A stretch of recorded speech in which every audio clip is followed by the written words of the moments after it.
Up with KREM begins now. 6 o'clock here. Hey, we told you about this the last several days, this mystery of who is going to be the next co-anchor of Up with KREM, and today we can finally reveal it. Come on, drum roll, Thomas. Look who it is. I get too into the drum roll. Nicole was like, oh, that's me.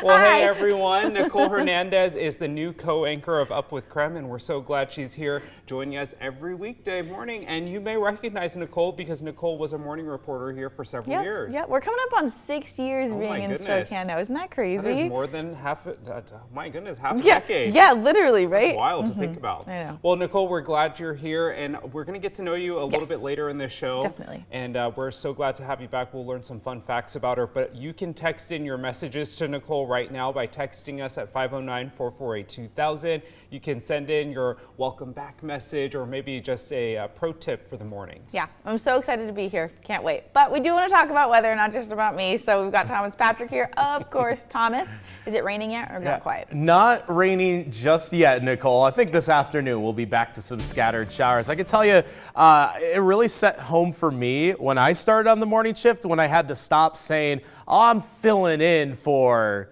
such and such. So that was the difference maker for me. This morning, though, dry for the morning hours, a little bit colder out there, but we'll be back to some scattered shower chances later on this afternoon. But you'll definitely need a jacket. It is 38 degrees, almost a full 12 degrees colder right now than it was at this point yesterday. But of course, yesterday hadn't had that cold front pass through just yet. But pretty quiet here in the inland northwest for now. But like I said, much colder out there. It is 12 degrees colder right now in Spokane, almost 10 degrees colder in Pullman this morning. Here's a live look at I-90 and Division in downtown Spokane right now, looking west. You can see traffic flows in both directions are moving great right now. No major issues to report. We're crash free, which is great news as we start off this brand new Tuesday. I had to think about what day is it today. It is Tuesday. We're past Monday, folks. Well, on Up with KREM, we do keep a close eye on traffic conditions for you. We bring you weather and traffic together every 30 minutes. And speaking of traffic, a heads up for drivers in Spokane Valley. This morning, just moments ago, a closing began in Spokane Valley, and it's going to last all day. So that's where our Brandon T. Jones is live this morning. Brandon, what's happening there right now as this road just gets closed? Yeah, so you could actually start to hear and see some of the crews that are making their way out. 6 a.m. to 6 p.m. includes that full day closure. You see a little bit of the signage that is in place as well. So looks like they're just starting to get things underway. Don't think the full closure has officially begun at this point. But what we do know is the why this closure is going to be in place for today. The BNSF Railroad Company will be out installing an underground support system, a process known as piling. We spoke with the city of Spokane Valley and they told us the closure date is scheduled during local school district spring breaks to minimize school-related traffic impacts. Detours will be in place at Pines Road and Mansfield Avenue for those approaching from the south, detours onto University Road and Sullivan Road for those traveling from the north. Local access will be available between Mansfield Avenue and East Pinecroft Way. Yes, it's part of the larger Pines Grade Separation Project, which is going to construct an underpass under the BNSF tracks, realign Pines to the east, replace the existing signalized intersection with a multi-lane roundabout, and build a new trailhead for users of the Centennial Trail. Ultimately, officials say this project is intended to allow for the future grade separation at Pines Road and Trent Avenue to move vehicles beneath the bridge for safer and more efficient travel. A couple other quick points. This is a collaborative project, so WashDOT is a part of this, BNSF, as we mentioned, and the city of Spokane Valley. Again, if you do use this road anytime between 6 a.m. and 6 p.m., you just got to be prepared for some detours. But for now, reporting live here in Spokane Valley, Brandon T. Jones, KREM 2 News.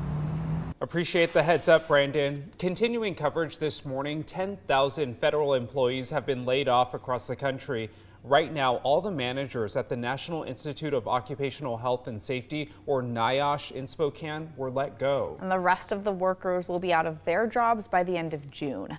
NAOSH falls under the U.S. Health and Human Services Department and the Centers for Disease Control.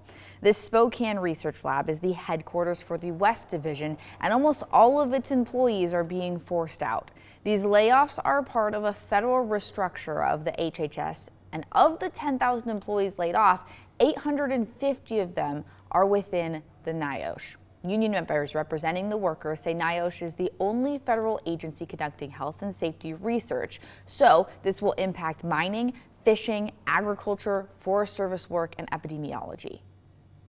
Right now, with management being put on administrative leave 6 days ago, it's been hectic. We've got people that have no idea what they're supposed to be doing, who they report to, and with the administrative leave that so many people have been put on, it's put everybody on eggshells. This Spokane lab works across the western United States and in Alaska.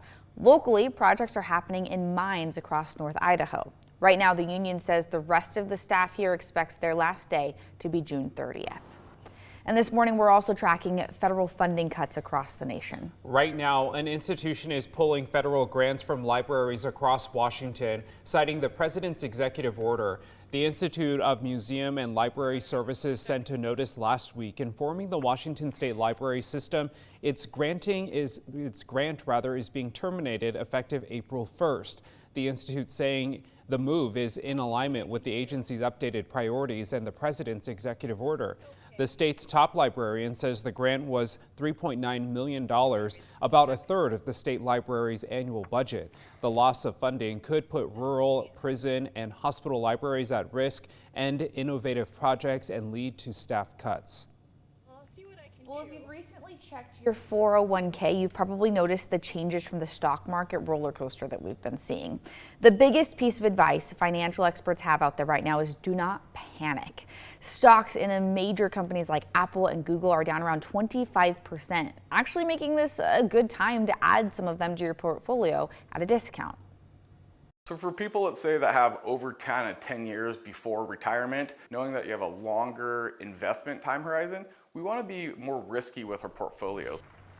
But if you are only a few years away from retirement, some financial advisors say to maybe diversify your investments and take less risks with this market. While there is talk of a possible recession, we of course can't predict what will happen. So financial experts also say you should have an emergency fund if possible. As a tariff on cars coming in from outside the United States takes effect, one Spokane-based dealership is warning its customers. And KREM 2's Connor McAvoy spoke with the general sales manager who says they are already feeling that change.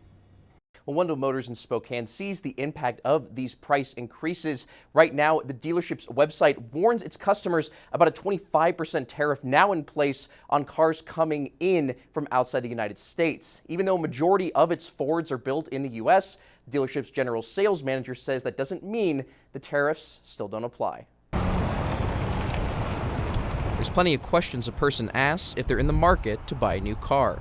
But the biggest one asked now at Wendell Motors in Spokane is also coming from the sellers. And what's going to happen if these cars are going up 25% or even 10% in price? You know, that's a big increase. It's a big increase due to a tariff in place for all new cars imported into the United States under the current administration.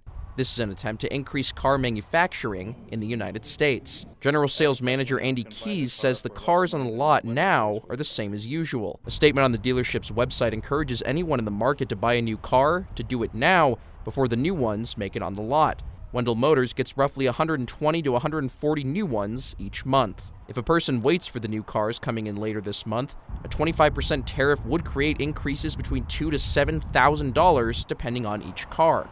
Keys says the information is something he felt had to be out in the open for Wendell's customers. We just wanted to kind of try to cut through the clutter a little bit and let them know what's actually going on. Wendell Motors has both a Ford and Nissan dealership. For Nissans, Keys says they get some from Japan, South Korea, and Canada. Roughly 78% of Fords on the lot are made in the U.S., the rest come in from Canada or Mexico. Despite the majority of American manufacturing, Keys warns the building blocks to make a functioning car still depends on foreign engineering that also could be subject to the growing 25% cost. Some of the transmissions and engines in the American products that are built in the United States come from other countries, so there could be a tariff on those components going into those American cars. It's a situation Keys says makes him feel uncertain about the future, but is determined to continue running the business the best he and his staff can. Well, it's a little uneasy, but we're just going on like everything is normal. Keys also says the Ford dealership is issuing a discount on their cars to combat the tariff. It would allow customers to get a discount offered to a Ford employee. He says other Ford dealers across the country are offering it, but not all are obligated to. Connor McAvoy, KREM 2 News. It is 6:11 as we are just 4 minutes away to sunrise here. Should get a little bit of sunshine this morning to help warm our temperatures up, which have been in the upper 30s as it stands right now. 38 degrees appears to be a common temperature reading across Spokane County and into Kootenai County as of this morning. So yeah, 38 at the moment, warming up to just the mid 50s this afternoon. The only difference between yesterday and today, though, is that it's drier for the morning hours, but we'll still see a chance for some scattered showers popping up after about 2 or 3 o'clock later today.